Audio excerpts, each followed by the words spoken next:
जयकारा बोल मेरे श्री गुरु महाराज की जय। बोल मेरे परम दयाल महाराज की जय।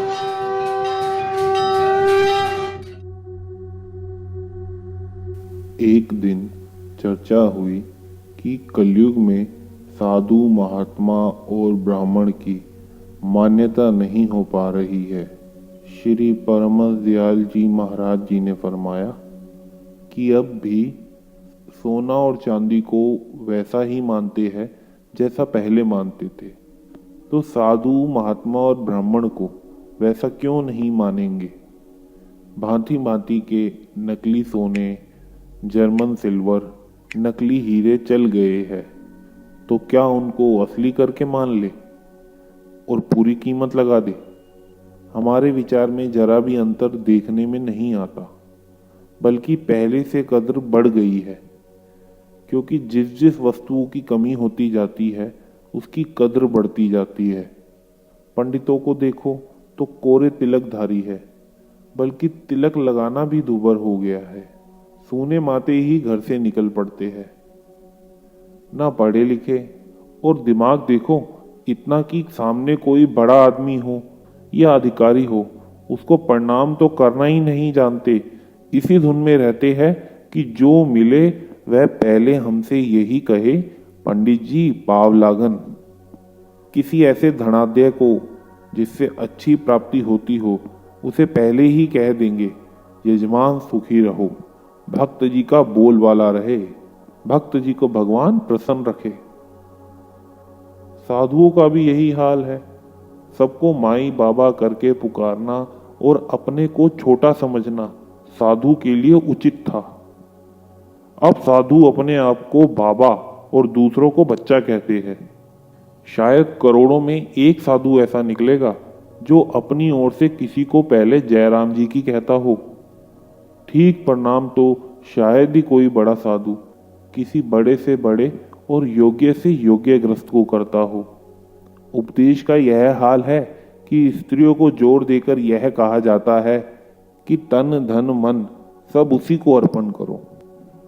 जिससे शादी हुई है वह तो पति केवल व्यवहार में है, सच्चा पति तो गुरु ही है जो भवसागर से पार उतारता है। भला ऐसे उपदेश को सुनकर मनुष्य क्या मानता साधु की करेंगे। बाकी रहन सहन और क्रिया जो कुछ आजकल साधु की है उसका हाल तो सब जानते हैं। परमात्मा का धन्यवाद है कि गृहस्थी फिर भी अपने कुटुंब के मान सम्मान का ध्यान करके साधुओं के ऐसे होते हैं कि आवाभगत करते हैं, वरना अधिकतर आचार तो साधुओं के ऐसे होते हैं कि चरण पादुका से उनका पूजन किया जाना चाहिए। थोड़ा सा गुण भी और शुद्ध आचार साधुओं का हो तो इस समय में वह हर तरह से पूज्य हो जाता है, बड़ी मान्यता हो जाती है, लाखों मनुष्य उसको सराहते हैं। वास्तविक वस्तु का किसी जमाने और किसी देश में अनादर नहीं होता। वह सर्वदा सर्वकाल और देश में समान भाव से अच्छा माना जाता है। एक साधु का वर्णन एक सत्संगी करने लगे कि उनकी अवस्था 100 वर्ष की है। कोई बोला कि उनके शिष्य तो कहते हैं कि 200 वर्ष की है। बूढ़े आदमी कहते हैं कि हमने तो उसको हमेशा ऐसे ही देखा है।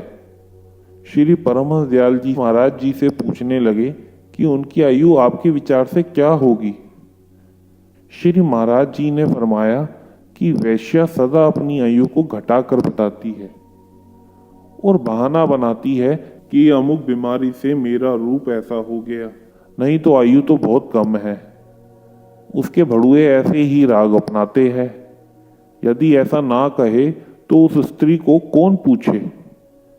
इसी तरह साधु अपनी आयु बढ़ाकर कहते हैं और उनके शिष्य नाना प्रकार की बातें बनाकर उनकी दीर्घायु को सिद्ध करते हैं।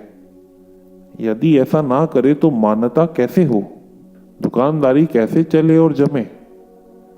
इस शरीर का यह नियम कैसे हो सकता है कि ज्यों का त्यों बना रहे। यह माया के गुण है, इनमें परिवर्तन होता ही रहता है। देश काल के वशीभूत पात्र अर्थात यह शरीर जर्जर होता ही जाता है। यह संभव है कि कई मनुष्यों का शरीर अधिक अवस्था तक भी कामकाज के योग्य बना रहता है और जब तक वह जीते हैं किसी की सेवा के अधीन नहीं रहते, पर शरीर का ज्यों का त्यों बना रहना असंभव है। शरीर कभी अजर अमर नहीं रह सकता। यह स्वभाव आत्मा का है, वह सदा अजर अमर और एक रस रहता है। बोलो जयकारा बोल मेरे